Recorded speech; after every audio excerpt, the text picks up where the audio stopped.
The Edge at 11 starts now. All of our drivers are on call. They're ready to go. Tonight on The Edge, the road crews are ready, but are you? What's shaping up to be the biggest snowstorm of the season is moving our way. And right now, it's looking like the farther north you are, the more snow you'll see. Yeah, maybe up to 8 inches for parts of our area. Meteorologist Derek Kevra joins us tonight with our Wednesday snowcast. Hey, Derek.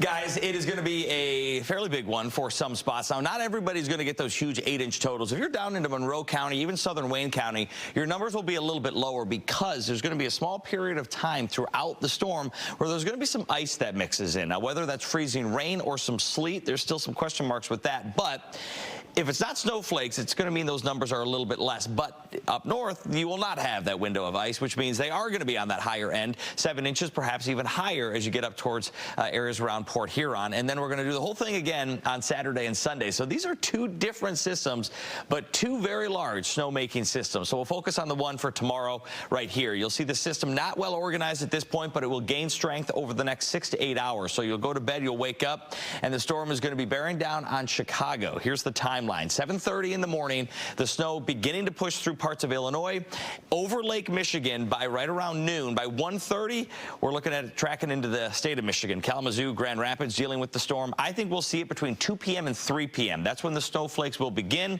But by 5:30, we're looking at some of the heaviest snow of the entire system. In fact, the heaviest snow throughout the entire thing will be through the late afternoon and early evening hours. It does get lighter after 9 o'clock. Now, from 9 o'clock till midnight, we will transition from consistent, moderate to at times heavy snow to more spotty snowflakes. That takes us beyond midnight, where we start to see that snow come to an end. So I think by like 4 a.m. on Thursday morning, all that snow will be pushing out of here. Still a few snowflakes on Thursday, but not that big of a deal. The totals across the state, it's going to be spots that are a bit farther off to the north. So numbers look like this.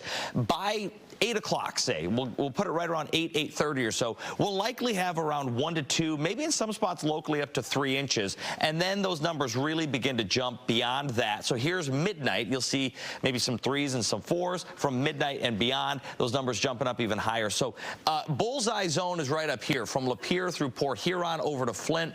As you go through Mount Clemens, parts of Oakland County, Washtenaw County, southern Livingston, and southern Macomb counties, the numbers are 4, 6s, maybe as high as 7, but there's your higher totals in those northern communities. So northern Livingston, northern Oakland, northern Macomb, that's where we get the biggest numbers, up to around 7, 8, perhaps as high as 9. A break on Friday, more snow showers expected Saturday, Sunday. Temperatures on Saturday play a role in that. We'll discuss that coming up in just a little bit. You can always track the forecast. Very handy tool for a day like tomorrow to see when do you need to get off the roads.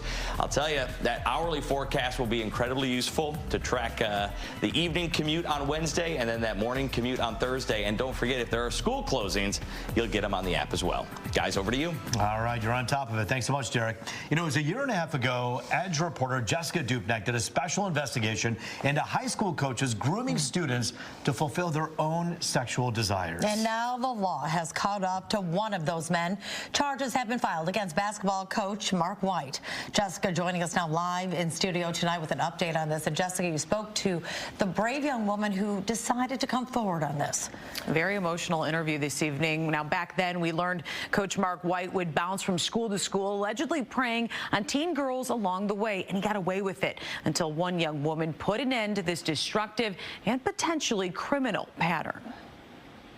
Honestly, I'm relieved. Mariah Hamill harboring a painful secret for 8 years. Back when she was 16 years old, her trusted basketball coach at River Rouge High School, now 58-year-old Mark White, sexually assaulted her, allegedly at his home with his wife and kids just down the hall. I was asleep and I woke up with him having my chest in his mouth, and I kind of like didn't want to acknowledge that I was up because I didn't want him to like kind of do anything. Like, I was kind of shocked at that moment. He persisted, talking about her genitals and fondling her. He noticed that I was completely uncomfortable. Like, he asked me, was I uncomfortable? And I straight up told him, like, no, and I was ready to go. It ended there. Back in 2023, we exposed Mark White after he was let go from Summit Academy in Van Buren Township. Accusations of a sexual relationship with a 13-year-old girl. Investigators told us then there was a significant amount of communication between them, but it never amounted to charges. We learned similar accusations from dozens of teen girls goes back to his days at Renaissance High School in Detroit in the late 90s, then River Rouge High School, where Mariah went. I'm taking matters into my own hands. Mariah went public on TikTok last fall, then to Washtenaw County Sheriff's deputies about the assault. I got a lot of people that came to me and told me that I'm not the only one. A lot of people just wasn't brave enough to tell their story. She says he groomed her, derailing her already troubled life, losing her mom when she was 7 and a strained relationship with her father. She looked at Mark White as a father figure. I feel like if that didn't happen, I would have went and followed my dreams. I would have been on the path that I need to be on to do that. White is charged with 2 counts of criminal sexual conduct and is now out on bond, while other potential victims are still in the shadows. You got to get it out somehow because it's going to eat at you. It's going to change you. It's going to make you become a person that you don't want to become. Now, since our story originally aired a year and a half ago, I've gotten emails, messages, phone calls from alleged victims, but just not ready to come forward. It's been very frustrating, understanding the pain that they've gone with, and these survivors have to come out at their own time. But finally, we have somebody that came forward and charges. It's a big day for the victims out there. And hopefully seeing her do this and how brave she was and the courage it took, it might help motivate others to do the same. And that's really what it takes, too. Yeah, that's her hope. She really spoke out also just to be a sounding board for anybody else out there. Mariah said, reach out to her on her social media. She's happy to talk to anybody, even confidentially. The whole thing is so sick, but to imagine, as you wrote in your story about the allegations that he was allegedly doing this with his own wife and family in the next room, just makes your stomach turn. It's absolutely awful. Thanks, though, for that story. Thanks for bringing that to light. Thanks, Jess. Didn't know. This is something that when you have pride, you hold it tight. She didn't tell us. We would have helped. New information on that tragedy in Greektown after 2 children froze to death sleeping in a parking garage in their family's vehicle. Detroit city leaders confirmed they had contact with the family involved as they struggled to find housing. The last contact came in November.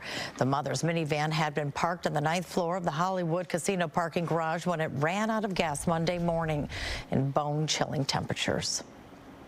Are we doing everything to make sure people in this city know how to access this critical care? Somebody living in a car, somebody living on the street isn't getting that information.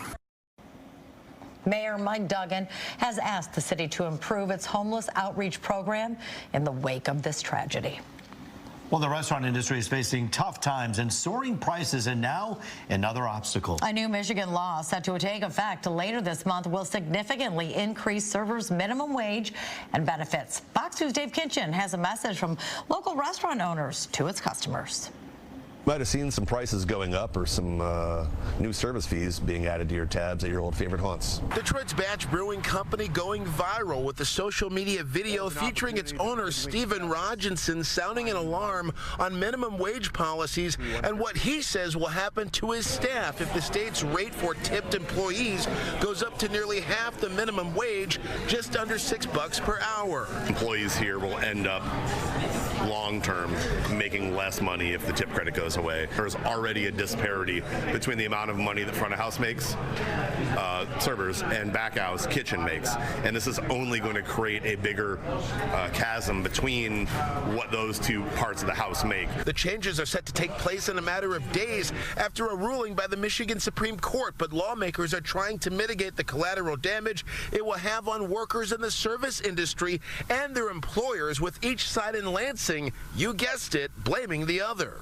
The Republican-led legislature chose to adopt these policies, but only with the intent to later gut their contents. Southfield State Senator Jeremy Moss chairs the Regulatory Affairs Committee. But at the core of this issue is something simple: making sure that Michiganders can take care of themselves without fear. fear of losing their job, or fear of having to close a family business. But House Republicans like Parker Fairbairn have a different take, saying in part, our tipped workers and small businesses are staring down the barrel of a gun, and our Democrat colleagues in the Senate are sitting on their hands. We have 10 days left before a slow-motion disaster strikes small businesses throughout the state. If we don't find a solution, February 21st will effectively begin a purge of many tipped workers and small businesses. Independent restaurants, tipped wage employee positions, and mom-and-pop shops are going to begin disappearing throughout the state.